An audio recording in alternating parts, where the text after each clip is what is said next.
मेरे प्रिय छात्रों, 8वीं कक्षा के विद्यार्थियों, आज हम पढ़ रहे हैं सामाजिक एवं राजनीतिक जीवन भाग नंबर 3 का पाठ धर्मनिरपेक्षता की समझ। कुछ पहले हमने कल किए थे, कुछ आज करेंगे। सीमापुर सरकारी स्कूल के विद्यार्थियों का एक धार्मिक त्योहार मनाना चाहते हैं। राजकीय माध्यमिक विद्यालय सर, अगले महीने एक बहुत बड़ा त्योहार आ रहा है। हमने सभी स्कूल में यह त्योहार नहीं मनाया है।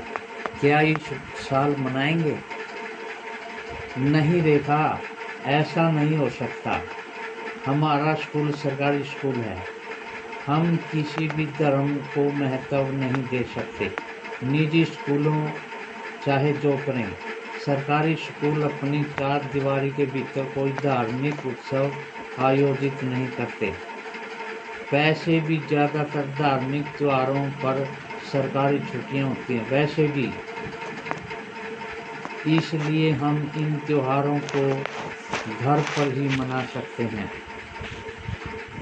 मैंने इस दृष्टि से कभी नहीं सोचा था। मुझे लगता है कि स्कूल के बाहर हम कभी भी कोई त्योहार मना सकते हैं।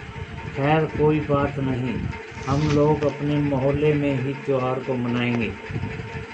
उपरोक्त चित्रपट कथा पट से स्कूल के भीतर किसी धार्मिक त्योहार का आयोजन सभी धर्मों के साथ एक जैसा व्यवहार करने की सरकारी नीति के खिलाफ होता है।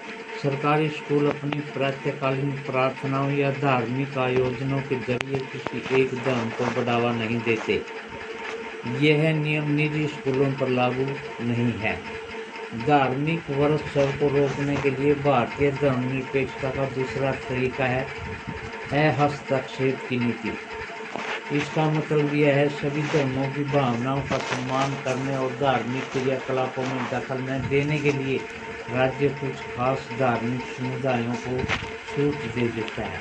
जैसे देखिए, एक सिख को हेलमेट की जगह पगड़ी भी चल जाती है। उस दोस्तों ने हाल में ही स्कूटर खरीदा है।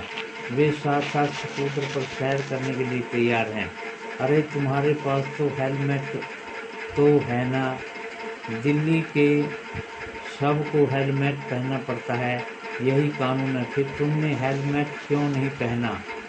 जुर्माना भरने का बड़ा शौक है क्या तुम्हें? फिक्र मत करो, मुझे जुर्माना नहीं देना पड़ेगा। अरे परमजीत, तुम पर जुर्माना क्यों नहीं लग सकता? देखो, पगड़ी पहनना सिख धर्म का एक बुनियादी असूल है। इसलिए सरकार मुझे हेलमेट पहनने के लिए मजबूर नहीं कर सकती। इस चित्रपट में सिख युवक परमजीत को हेलमेट पहनने की जरूरत नहीं है। कारण यह है कि भारतीय राज्य इस बात को मान्यता देता है कि पगड़ी पहनना सिख धर्म की प्रथाओं के मुताबिक महत्वपूर्ण है। लिहाजा इन धार्मिक आस्थाओं में दखलंदाजी से बचने के लिए राज्य ने कानून में रियायत दी है। धार्मिक वर्षों को रोकने के लिए भारतीय धर्मनिरपेक्ष का तीसरा तरीका हस्तक्षेप का तरीका है।